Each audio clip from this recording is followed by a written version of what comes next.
guys! Welcome back to my channel. For today's video mga ka-farmers ay i-share ko po sa inyo kasi meron tayong problema ngayon na na-encounter. Pero bago po tayo magsimula, para sa ating mga ka-farmers na baguhan pa po sa ating channel, paki-subscribe na lang po at i-click ang notification bell para kayo po ay palaging updated sa ating mga bagong farming tutorials na i-upload. Huwag niyo din pong kalimutan na mag-like, comment at share para malaman din na iba nating mga ka-farmers. So mga ka-farmers, medyo malaki-laki po yung problema natin ngayon na na-encounter kasi nakasalalay po dito ang paglaki at pagbigat ng ating mga alaga. Ngayon kasi mga ka-farmers, napapansin ko na humina yung kain ng aking mga baboy. Hindi nila nauubos yung usual na binibigay ko sa kanila mga ka-farmers. Kaya medyo na-worry po tayo kasi alam nyo na kapag kahit na ilang araw lang na hindi tama yung kinakain ng ating mga baboy, hindi tama yung dami na na-intake nila, for sure mga ka-farmers, mga ngayayat sila. Para sa hindi pa po nakasubaybay sa ating mga previous videos, yung mga baboy natin ay kakapasok lang po sa grower stage. So, ang ginawa ko last time mga ka-farmers, since nasa grower stage na po sila, ay naghahalo ako ng darak ng mais mga ka-farmers dahil yan po ang nakasanayan namin. Pero yun lang mga ka-farmers, ngayon po naka-encounter ako ng problema na nawalan sila ng gana sa pagkain. So ayan, yung first remedy ko po mga ka-farmers ay sinubukan ko po na bigyan sila ng uling. Ito kasing uling mga ka-farmers, meron siyang mga properties na posibleng makalinis sa bituka ng ating mga baboy if ever meron mang mga bakterya. At meron din siyang mga iba't ibang chemicals na nakatutulong din para gamutin kung ano ba yung posibleng na sakit na dinaramdam ng ating mga alaga.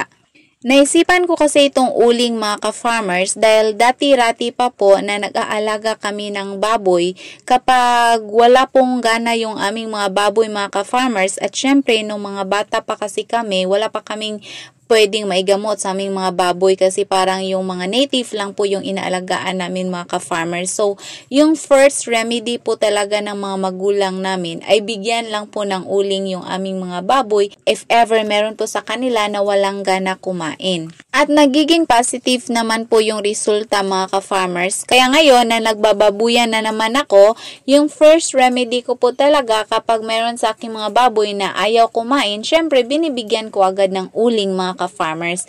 At nasubukan ko na rin yan ilang beses na po kapag walang gana kumain yung aming mga alaga. And after few days, babalik na po yung gana nila mga ka-farmers. Kaya very effective po yung uling para sa amin mga ka-farmers. Kaya ngayon na meron na naman tayong mga alaga na walang gana kumain, so yung first remedy ko din ay bigyan sila ng uling. So, ayan, sa makikita nyo po sa video mga ka-farmers, ibinigay ko lang po directly yung uling. Uling na kahoy po yung ginagamit ko mga ka-farmers kasi medyo malaki-laki po siya. Pero pwede naman po kung yung sa coconut na uling mga ka-farmers, pwede po yung sa niyog. Pwede po yan mga ka-farmers. Basta any kind of uling mga ka-farmers, pwede po nating ibigay sa ating mga baboy. Pero hindi ko naman dinamihan mga ka-farmers. Sa makikita nyo, kaunti lang po yung ibinigay ko at pinapaubos ko po yan sa kanila mga ka-farmers. Yung oras na binigay ko po ito sa kanila ay tanghali ito mga ka-farmers, yung wala pa po silang kain.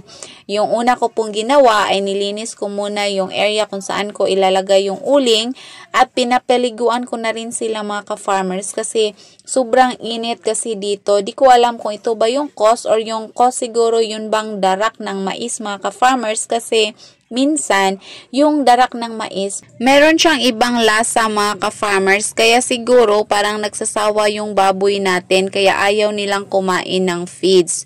So, ngayon, hinihinto ko po muna yung pagbibigay sa kanila ng may halong darak mga ka-farmers. Ibinalik ko po sila sa pure feeds para hindi po magiging payat yung ating mga alaga kasi sayang naman. Sa May ko kasi sila plano na i-harvest mga ka-farmers. So, next month na po. So, hindi po pwede na magiging maliit lang po sila or magiging bansot sila mga ka-farmers dahil wala silang kain ng ilang araw.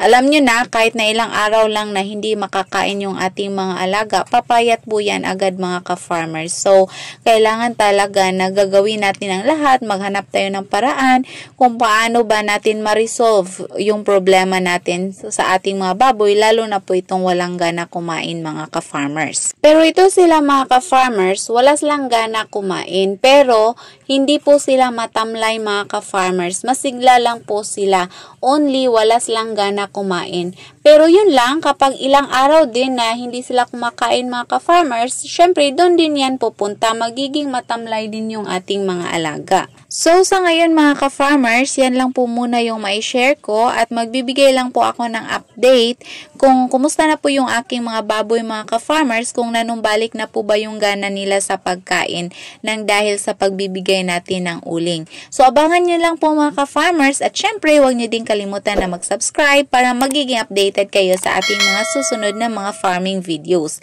Huwag nyo din pong kalimutan na mag-like, comment at share para malaman din na iba nating mga ka-farmers.